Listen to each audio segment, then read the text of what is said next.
Suite à ma vidéo de présentation du Mini 4 Pro, on va voir qu'est-ce qui le différencie d'un Mini 3 Pro. Alors première chose, c'est qu'il est un petit peu plus haut. Lorsqu'on les met face à face, on voit que le Mini 4 Pro a pris un tout petit peu plus d'embonpoint. Et surtout, on a des pieds à l'avant qui lui apportent plus de stabilité lorsqu'on le pose ou lorsqu'on décolle. On a également un drone qui est plus lourd que le Mini 3 Pro, mais là où DJI a travaillé, c'est sur la batterie.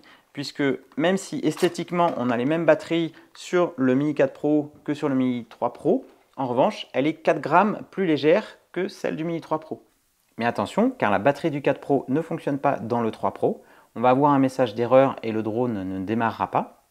En revanche, celle du 3 Pro va dans le 4 Pro, mais on sera au-dessus des 250 grammes, donc on perdra la classification C0. On volera donc avec un drone sans classe de plus de 250 grammes. Dans l'application DJI Fly pour le Mini 3 Pro, la hauteur maximum, on peut la régler jusqu'à 500 mètres. Sur le Mini 4 Pro, on peut la régler jusqu'à 120 mètres. Ça, c'est lié à la réglementation européenne et la classification C0.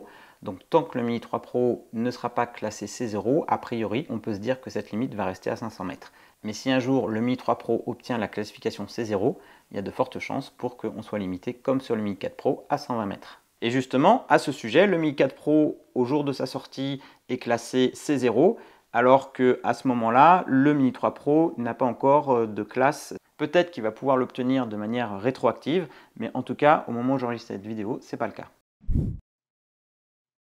Une des principales différences entre ces deux drones, ça va être la détection d'obstacles. Sur le Mini 4 Pro, on a deux capteurs qui sont placés à peu près au même endroit, mais qui n'ont pas la même forme. Ils ont un champ de vision beaucoup plus large, ce qui permet d'avoir une détection d'obstacles omnidirectionnelle sur le Mini 4 Pro, alors que sur le Mini 3 Pro, on a la détection devant, derrière et dessous.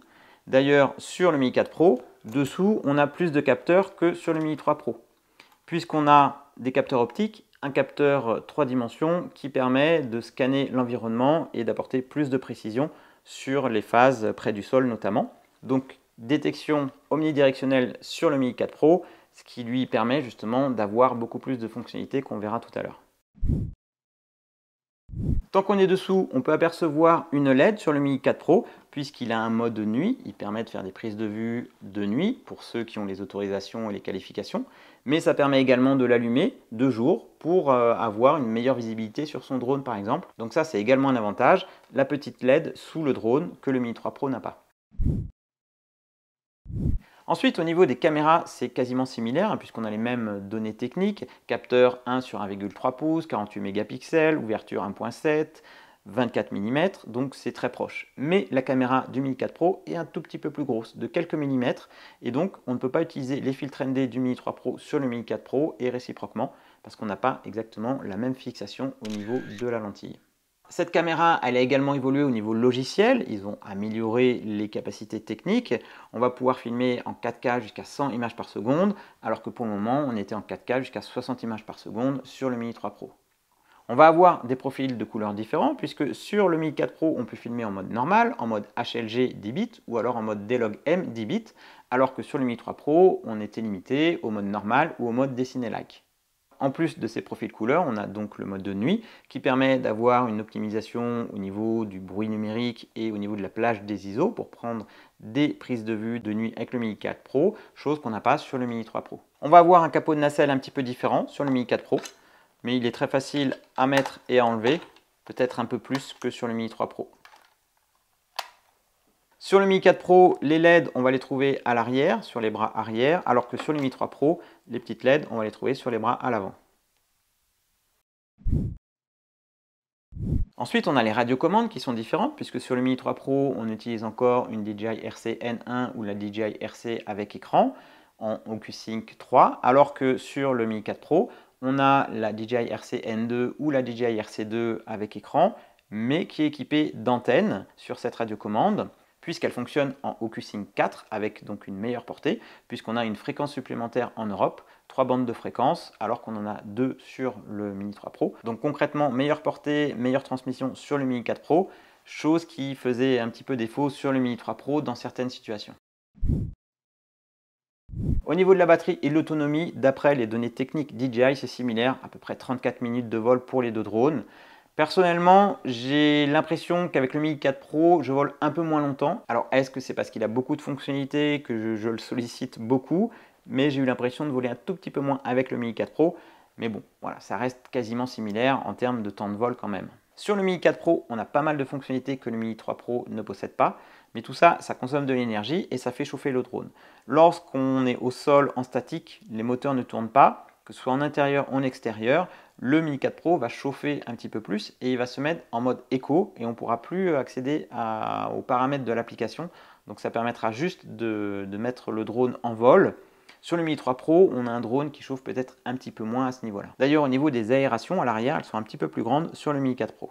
Au niveau de la taille des moteurs ou des hélices, j'ai pas vu de différence entre les deux. Au niveau des vitesses, là aussi c'est très proche, 16 mètres secondes maximum en mode sport pour les deux drones. En revanche, DJI annonce 1 ou 2 km/h de plus en mode normal avec le Mini 4 Pro. Et maintenant, si on aborde les fonctionnalités supplémentaires comparées au Mini 3 Pro, on va avoir donc la détection d'obstacles omnidirectionnelle. Ça va permettre donc de faire du tracking. Les deux drones peuvent faire du tracking, mais on a la fonctionnalité tracking 360 sur le Mini 4 Pro qui est un petit peu plus évoluée que celle sur le Mini 3 Pro. On aura également le régulateur de vitesse sur le Mini 4 Pro. C'est très pratique lorsque vous voulez faire une belle ligne droite ou un mouvement bien rectiligne. Donc ça, c'est disponible sur le Mini 4 Pro et pas sur le Mini 3 Pro. On a également la fonctionnalité Waypoint qui fait son apparition sur le Mini 4 Pro. Ça permet d'enregistrer des missions de vol dans la radiocommande ou dans le smartphone. Ça permet donc de refaire le même vol à une période différente. Donc ça, c'est une fonctionnalité qui est très riche et qui n'est pas disponible sur le Mini 3 Pro. Le Mini 3 Pro est compatible avec le Motion Controller et les goggles. Le Mini 4 Pro, lors de sa sortie, n'est pas compatible, mais j'ai quand même bon espoir pour que ça arrive un jour. Alors maintenant, au niveau des tarifs, le Mini 4 Pro va être plus cher que le Mini 3 Pro. Si je prends la version avec la RC2 avec écran intégré, on va être à 100 € de plus que la version donc Mini 3 Pro plus RC écran intégré. Donc forcément, il vient de sortir, c'est un petit peu plus cher. L'avantage, c'est que pour le Mini 3 Pro, ça en fait un drone qu'on va trouver en promotion certainement dans peu de temps suite à la sortie de son successeur. Donc ça reste un très bon drone et un très bon rapport qualité-prix, ce Mini 3 Pro.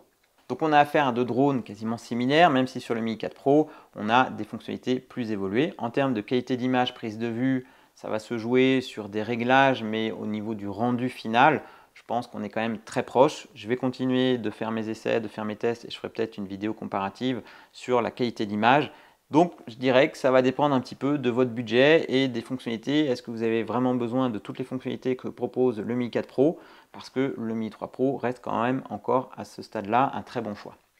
Si vous avez des questions, n'hésitez pas à les poser en commentaire et d'ici là, je vous dis à très bientôt pour de prochaines vidéos. Ciao!